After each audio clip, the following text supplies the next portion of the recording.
If you're looking for the answers, I still don't have them, but what I do have is a particular set of skills. Skills I've acquired over a very long career. Skills that make me a nightmare for people who mislead, misinform, or misrepresent the sports card industry. So if you don't do that, I'll let it go. But if you do, going to talk about you. Welcome, guys, to another episode of the Sports Card Investigator Show. My name is Andy. I am your host. Imagine if this is the Sports Card Investigator Show and I wasn't your host. Well, some people probably would like that. But if I sound a little excited today, it's because I am going to be getting on a plane with Mrs. Sports Card Investigator, and we're going to visit Tyler out in California. We can't wait. Haven't seen that young man in a little bit, and we can't wait to get together and see him and see what's going on. So, how's everybody doing? You guys are going to probably see this around the July 4th weekend. I hope your July 4th weekend is going to be good. And as I often do, I reminisce about the good old days. They bring back such fond memories of content creation past 2 years ago. I was just thinking about that, and it brought back such fond memories. It just seems like yesterday.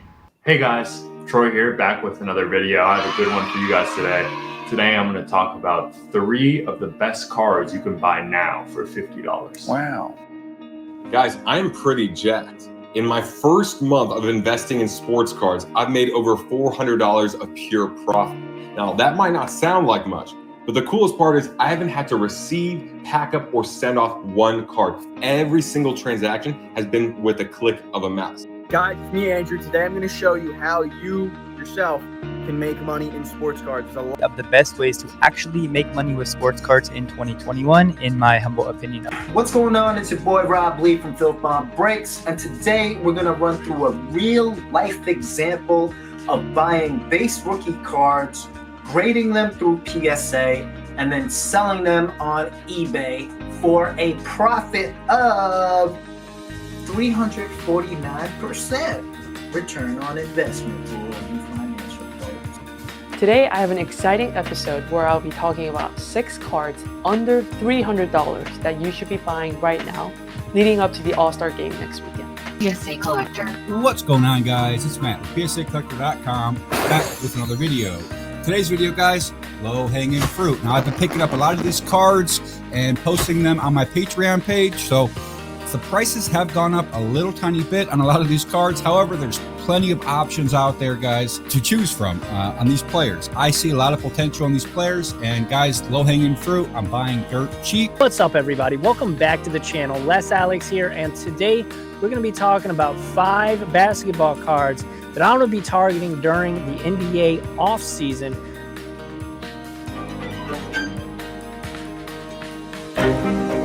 Well, hello, and welcome to the second episode of Sports Card Investor. We've got a good episode for you today. During today's episode, I'm going to tell you what I think is the number 1 sports card that you should be buying and investing in right now. What is going on, sports card investors? Today we're going to be talking about the top 5 basketball cards that are continuing to go up. First of all, shout out to Sasha T and Card Hops for this information. That was how I compiled this list. I'm still learning, getting paid 0 pennies for saying this, but I'm going to recommend stuff that I actually find amazing value from. So without further ado, we're just going to get right into it. So, bubble? There is no bubble. Today on Sports Card Investor, the many reasons why sports cards will continue to go up. Guys, I am Daps. This is Daps Sports, and the question today is, can you make money selling sports cards? The answer is yes. I am Dabs, and I wanted to share my story real quick. I used to collect sports cards back in the 90s, and I just got back into the hobby in the past year. Gary Vee was ranting and ranting for the past year and a half. Buy sports cards, buy sports cards, buy sports cards. Finally, I listened to him, and I'm making money. I did a ton of research for about a year before I jumped in.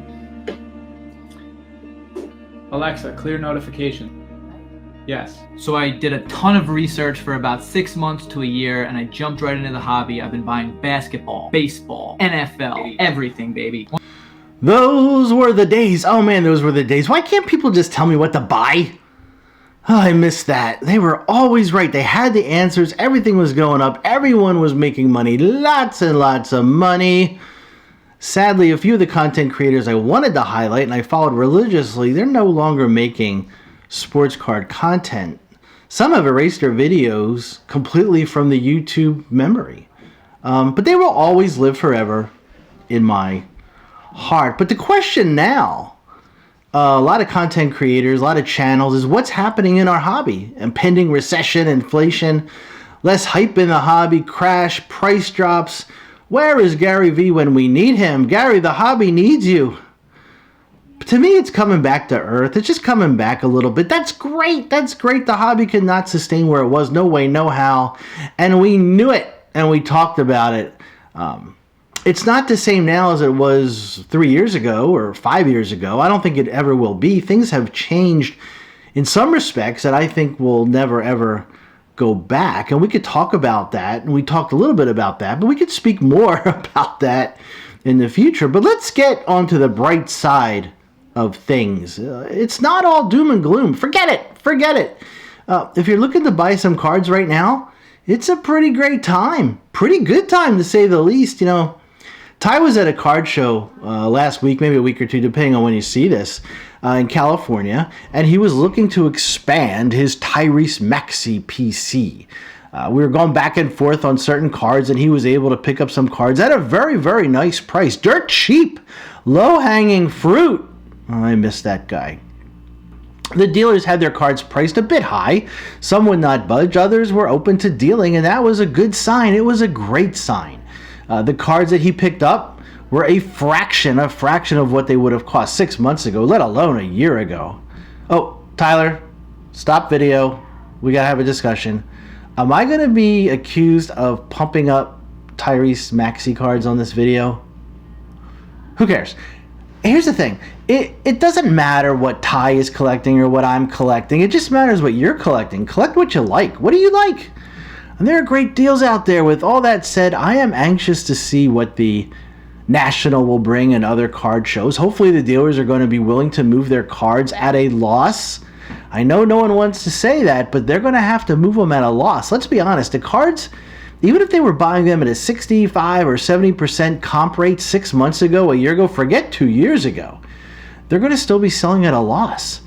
The longer they wait, hypothetically, maybe not hypothetically, maybe really, the bigger the loss. So it really depends if they're willing to budge or not. Are they going to go down with the ship, being stubborn to their own financial ruin, or wait if they can afford it? Time will tell.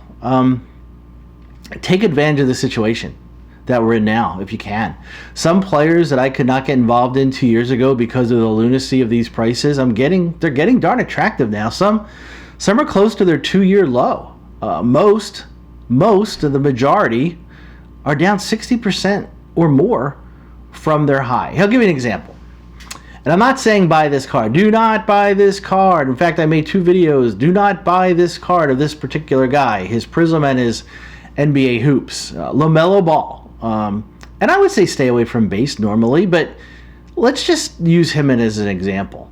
So 2 years ago, LaMelo base PSA Prism 10 was selling for $1,500. It's an outlier for sure. But could you imagine you're the guy that bought at that price?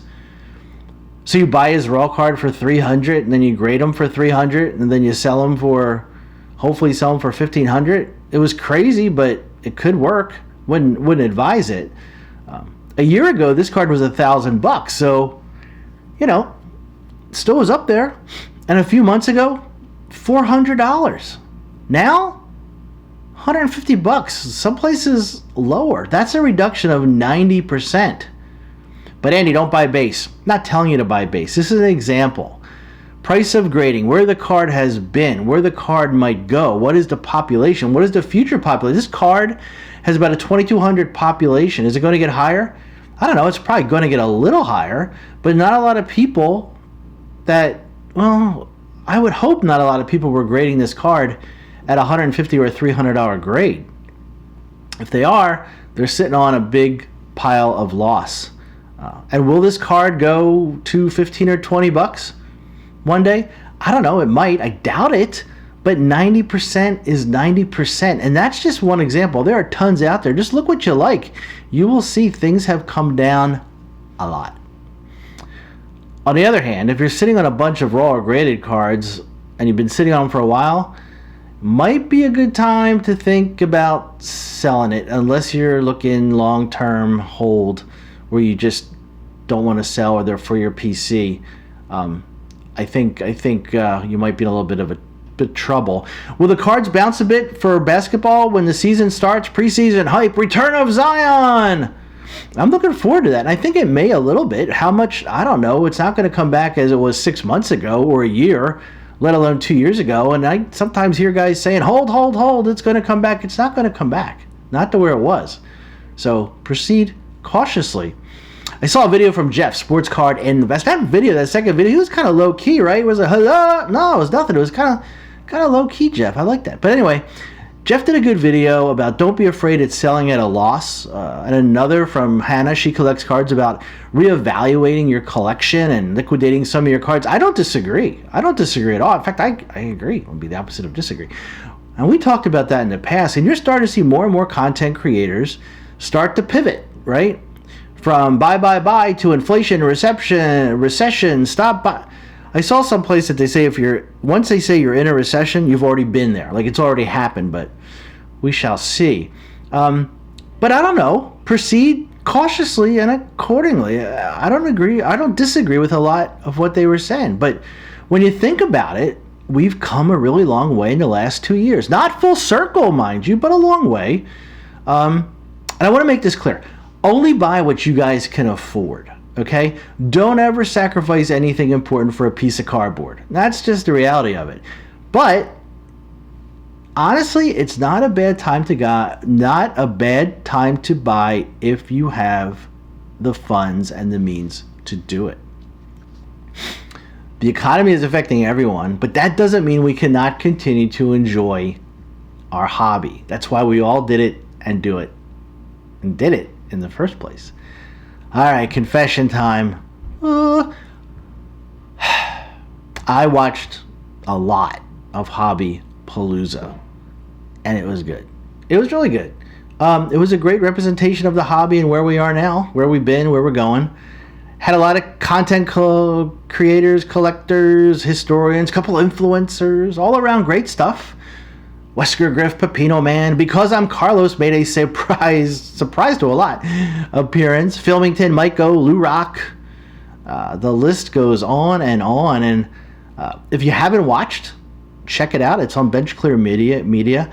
There are literally something for everyone. Opinions, education, as well as some darn good entertainment. And it was well done. It was well done. It was good to put some of the people in the comments to faces, because a lot did their shows. It was really it was good. It was really well done. So although I have not agreed with or seen eye to eye with Mike, baseball collector, kudos to him and Ty and all those responsible for putting on a really good show. And most importantly, they raised some money for a good cause, Signature for Soldiers. So that was good. So kudos to Bench Clear and Hobby Palooza. So there you have it. A feel-good, happy show. I promise not to make this a happy, but why not? When stuff is good happening, share the word, right? And it's not all doom and gloom. The hobby, is it in a perfect place? No, but is it in a good place? Yeah, I mean, sure. It's great. Embrace it. Modern, vintage, collecting, grading, buying, selling, flipping, you name it. Just do it. It is all good. So there you have it. If you like what you see, hit the like, hit the subscribe. If you don't like what you see, hit the like, hit the subscribe. Thanks everyone for watching, and until next time, take care.